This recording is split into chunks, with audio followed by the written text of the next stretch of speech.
So yun guys, food trip na tayo. Ba't yung buko? Kauwi ko lang guys eh. So guys, before we start, pray muna tayo.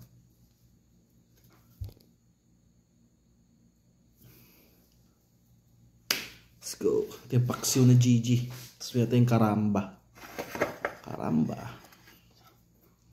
Fasting pa ako guys eh. At mamaya pang alas 5 kain ko. Kaso gutom na ako.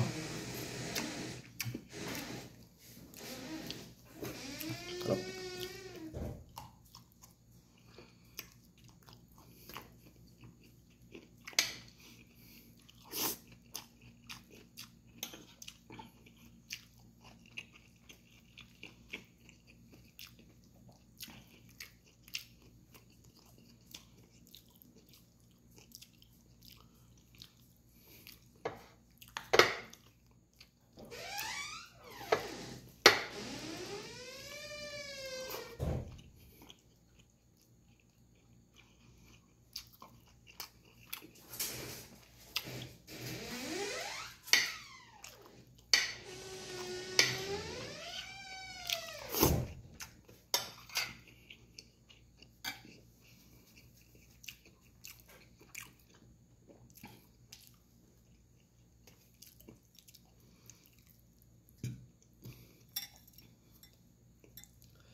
Hop.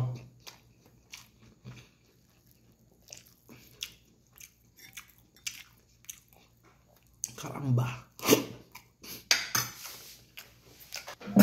Bilaukan ako dun guys ah. Bilaukan.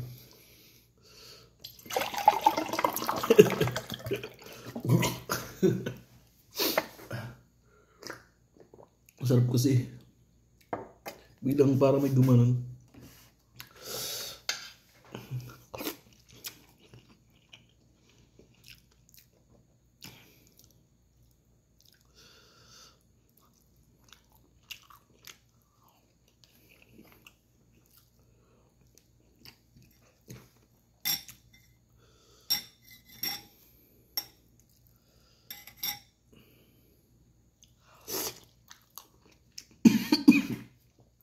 Yun naman no.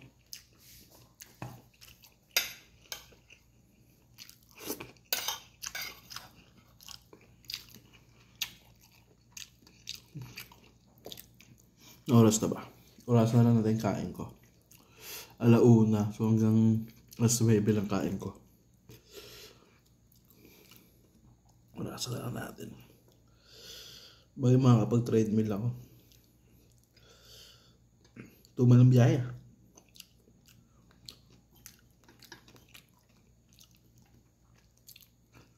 Up.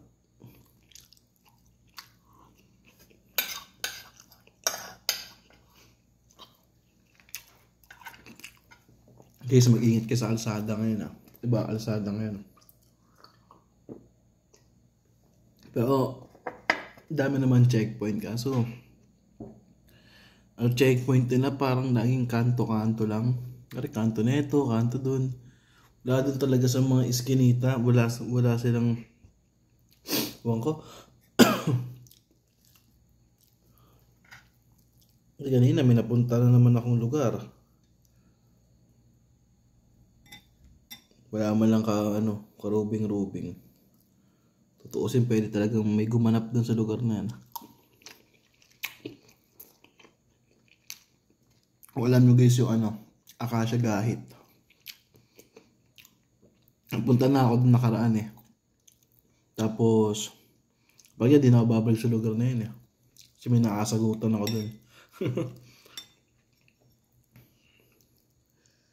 Sabi sa akin guys, nagtanong ako, dito po ba yung Pandong's Bakery, Pandong Bakery.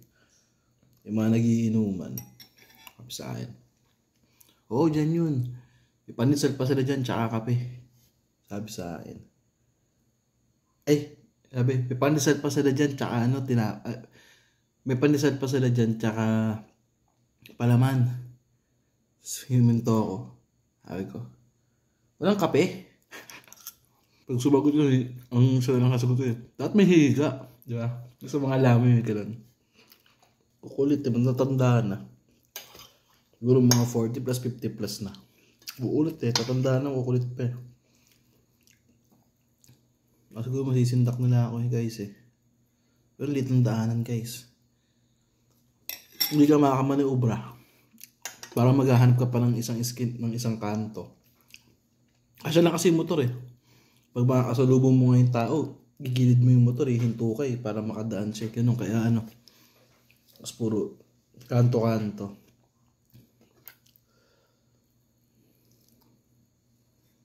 Dapat doon may mga silip doon eh, no guys. Kaya may removing lang, kahit siguro sa isang, sabihin natin sa 1:00 hanggang 5:00 may mga 4 na rurubing.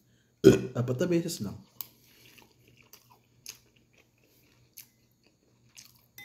Dahil makukulit lah. So, sila pa yung mga tanda, sila pa yung mga kulit, kaya ginagaya sila ng mga kabataan dun eh. Yung kabataan dun, sa gilid lang, mga nag-aragbihan. Kukulit eh. Meron pa sa Bahay Toro, sa Sitio Militar. Yun, makulit din mga tao dun. Pero okay yung mga brand dun. Solid yung mga brand dun. Kasi nung bumaba ako dun, parang anibata ng chapter eh. Apashot pa nga ako eh. Babalik kita mo naman yung surround, paligid. Kaya kayo, mga kabataan na bahay-bahay na lang kayo. Huwag kayo sasama ng mga birthday. Kahit sabihin nyo may mga grab, angkas. Minsan yung mga driver, yung mga pa rin yan. Hindi ata alam yung kulo niya, mga yan. Laging ingat. Mas masarap sa bahay guys. Ako na nagsasabi sa inyo. Buti, thanks God, yung pag-iinom, naiwasan ko na rin. Hindi man naiwasan, pero hindi na ako ganun katulad dati na talagang, diba? Ang dati, pag minsan may napapaapay, sobrang lasing ako, syempre. Anong laban ng lasing? Diba? Iisahan ako. Tala nung teenager ako, sobrang gulang ko. Iniwasan ko din talaga yung alak. Tsaka di na rin maganda tignan eh. Diba? So yun guys, maraming salamat sa pagsama sa akin yan. So dating gawin, pa-like and share na nga yung videos. And then don't forget to subscribe to my channel. Peace out. Brr!